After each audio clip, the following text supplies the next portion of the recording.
วัสดีครับเกษตรน้อยนะครับเดี๋ยวสิมาบอกให้ฟังว่าเกษตรน้อยมักสเปคผู้สาวแบบใด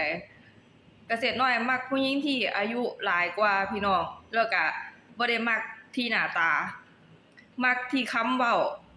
าสิต้องเว้าออกมานี่จากปากเนี่ยคือจะต้องคำเว้าต้องคมกริบเหมือนว่าตัดกระดาษขาดได้เลยพี่น้อง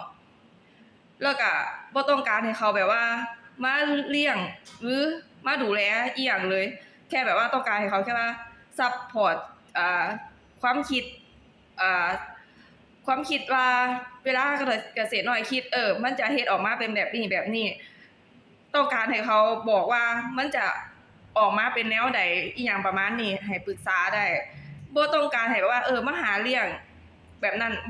บ่จำเป็น เกษตรน้อยมักแบบนี้ทุกคนแต่ว่าคนส่วนมากสิหาแฟนแบบว่าให้เขาเจ้ามาหาเลี้ยงนู่นนี่นั่นแต่เกษตรน้อยบ่แม่น